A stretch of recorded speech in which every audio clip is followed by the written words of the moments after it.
भारतीय विदेश मंत्री एस जयशंकर ब्रिटेन के दौरे पर हैं। लंदन में आयोजित एक कार्यक्रम के दौरान उनसे कश्मीर के मुद्दे पर सवाल पूछा गया।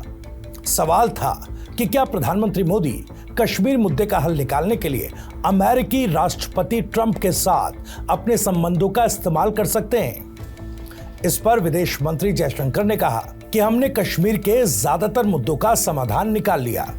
जम्मू कश्मीर से अनुच्छेद 370 हटाना पहला कदम था। कश्मीर में विकास, आर्थिक गतिविधियों और सामाजिक न्याय को बहाल करना दूसरा कदम था।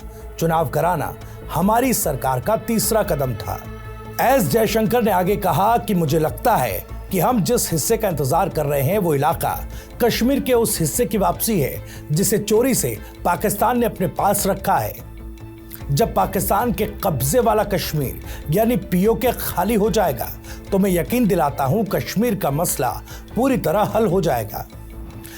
आखिर ये पीओके है क्या, जिसको लेकर भारत और पाकिस्तान दोनों दावा करते हैं। मौजूदा वक्त में यहां कैसे हालात हैं और क्यों 7 दशक बीतने के बावजूद पीओके का मसला हल नहीं हो पाया, इन सभी सवालों के जवाब जानेंगे इस वीडियो में। नमस्कार, टीवी 9 के डिजिटल प्लेटफॉर्म पर आपका स्वागत है।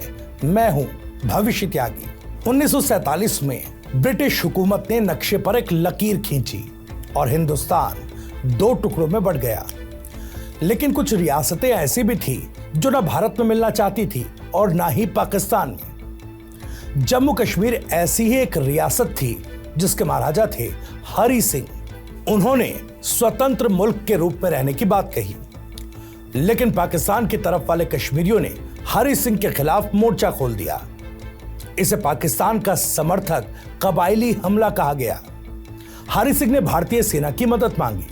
भारत ने सशर्त मदद की हामी भर दी। भारतीय सेना ने महाराजा हरि सिंह के सामने जो शर्त रखी थी उसके मुताबिक जम्मू कश्मीर को भारत का राज्य बना लिया गया।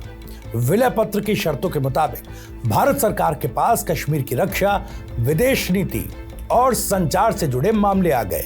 लेकिन तब तक काफी नुकसान हो चुका था। कबायली हमलावर कश्मीर में दाखिल हो चुके थे। कश्मीर का बड़ा इलाका कबायलियों के कब्जे में आ चुका था।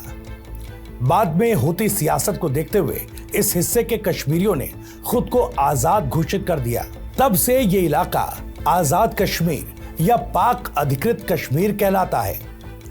पीओके का कुल क्षेत्रफल 13,300 वर्ग किलोमीटर है, जिसमें 40 लाख लोग रहते हैं।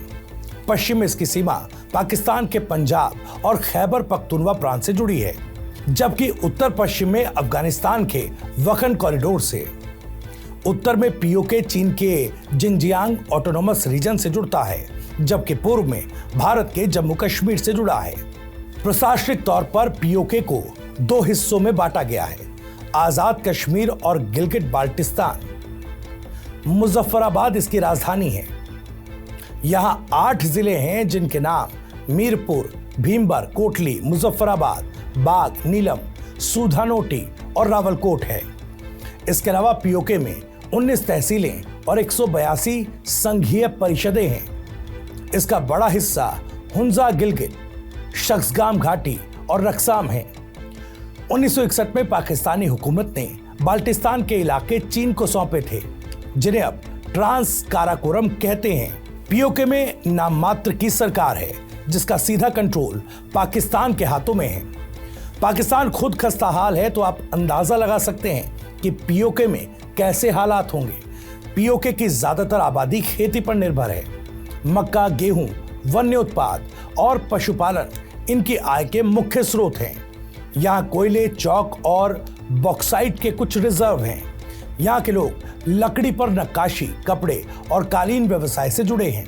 खेतीबाड़ी के अलावा ये लोग मशरूम, शहद, अखरोट, सेब, चेरी, हर्बल दवाओं और ड्राई फ्रूट्स एक्सपोर्ट करते हैं, जिसकी ज्यादातर खपत पाकिस्तान में ही हो जाती है। साल 2011 में पीओके की जीडीपी 3.2 अरब डॉलर आंकी गई थी।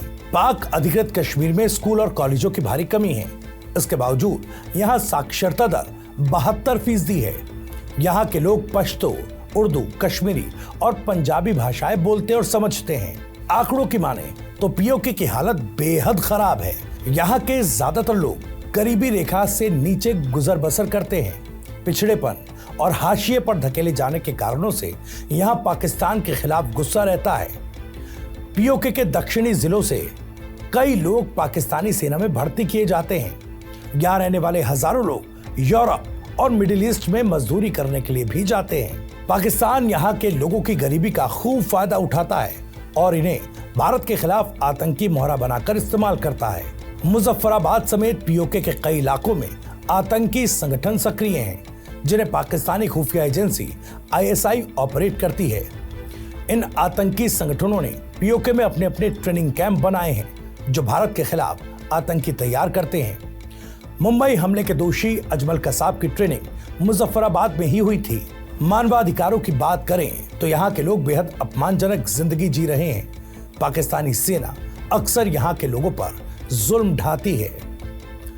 फरवरी 2025 में पाकिस्तान के मौजूदा प्रधानमंत्री शहबाज शरीफ ने पीओके का दौरा किया था। राजधानी मुजफ्फराबाद में रैली को संबोधित करते हुए शरीफ ने आर्टिकल 370 का जिक्र किया था।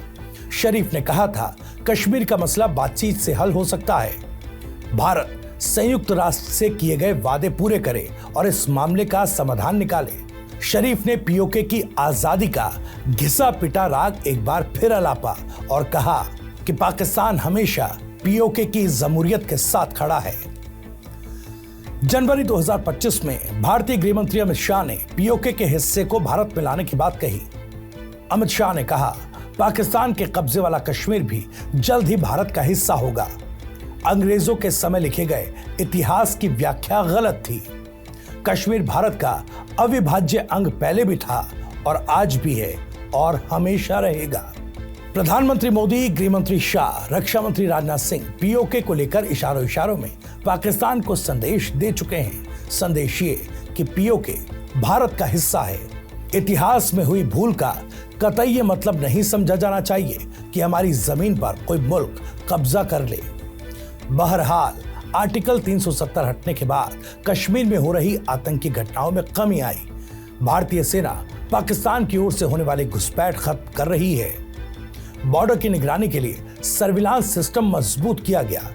कुल मिलाकर भारतीय सेना ने आतंकियों के इकोसिस्टम को तोड़ दिया।